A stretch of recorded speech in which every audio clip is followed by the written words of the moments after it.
I'm Amanda Duncan and I'm the founder of a creative writing platform. And today's topic was very dear to my heart. It was the opportunity for storytelling on the go.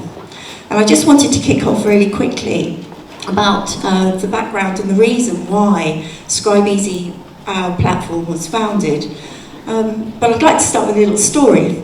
A few weeks back, I went with my son and a few other parents who have quite neurodivergent children. And we went for a walk along the Thames. And there we found, we were just mudlarking, and the things that we found were really quite wonderful. We didn't really know what we were looking for. On the way back, I saw a man who was a professional. He had a electric, what do you call them? A metal detector, thank you. And he had a proper bag and a box of things, so we asked him what he'd found. And what struck me was he pulled out the artefacts, and he'd found some horse's teeth, some Elizabeth musket balls, and some dress pins. Now, the dress pins are tiny, and it was fascinating, so we decided to go back and have a look and retrace our steps. And my goodness, because our eyes were peeled, we found horse's teeth, dress pins, and Elizabeth musket balls.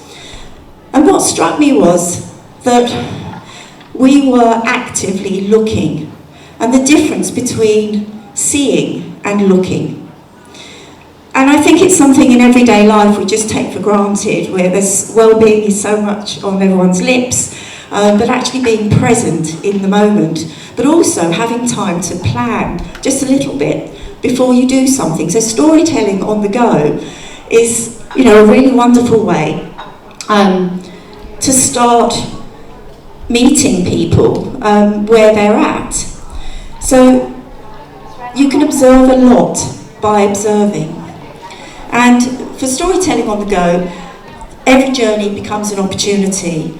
And following a passion is very important for children. Often you don't realise how much by following one interest you can cover so many topics. Maths, sequencing, vocabulary, whether you start to use active and passive sentences, so helping children understand communication. Just as a teacher or as a parent, starting to think, observing their patterns and then looking for the ways that you can communicate with the learner to help overcome difficulties or things that they might be struggling with. This was quite a fun, and this is setting you up for what we're going to look at in Scribe, but one of the things that we really work on is the 4 C's around education. So communication, collaboration, communication, collaboration, creativity, and I forgot. Critical thinking. Critical thinking, which was why I just had the slide before, which is what, if you're on the go, if you saw a cow and you saw a butterfly, what would happen if you crossed them?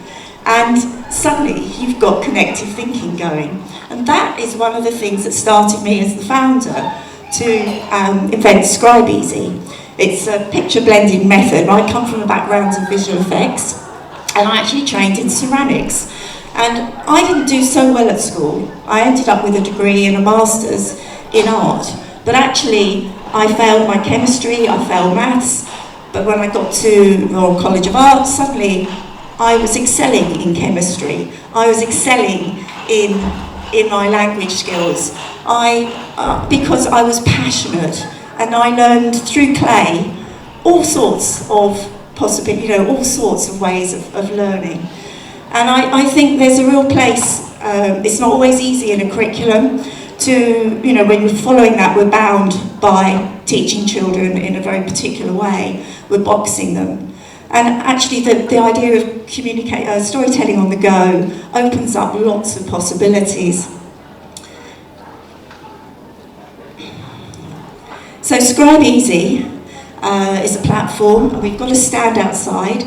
So you can come and have a look, and I can also give you a really quick overview of what's within it. But it's an immersive platform where you can create,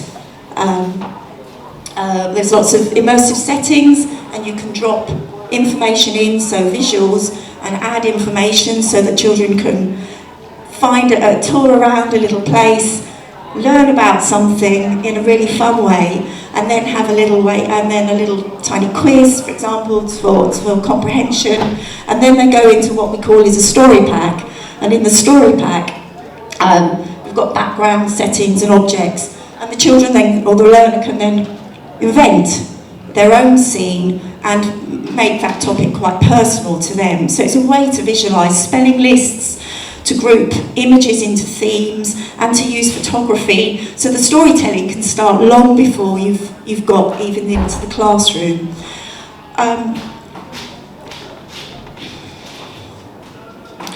What we all want to see are actively engaged learners who are progressing, and this is why storytelling on the go is really important. You can start to see patterns around, you know, what children are moving towards, what they like, what they collect.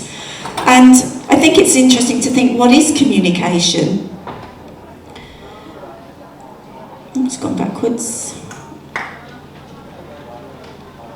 We've got our 4 C's: critical thinking, creativity, collaboration, communication. And we've got the way that we can also use people's intense passions as a way to fuel a curriculum and build their own curriculums. And it's a wonderful way to work with people who are neurodiverse, and again, we talked about earlier, building up, finding a journey that would suit a person and will appeal to them. So communication is speech, it's visual cues, it's the creative formats, it's the world around us. All of those things we see when we're on a journey.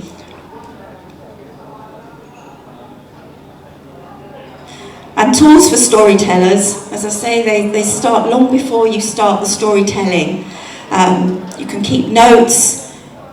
You can look for characters when you're on the go who bring a fiction story to life. Perhaps you're reading a book in class and you might photograph a character, or you might find something in a magazine. All those things can be uploaded, for example, into our platform or into a scrapbook. So there's many, many ways to use the world around us and the things that you're discovering for storytelling. Going back to the idea of storytelling on the go, doing the same thing and then doing it differently are wonderful ways to help children see things differently. The same walk, maybe you might do it in the morning, but then you might do it later in the afternoon, or later in twilight, or even in the evening. I think giving children choices around the curriculum, that's why we've built a platform where there are choices. You choose your setting, you choose your characters, you choose your objects. So within all those things, we make 35,000 choices, I think it was a day. Becoming confident in your choices is really important, and allowing children the freedom to make a choice within storytelling is a very powerful skill.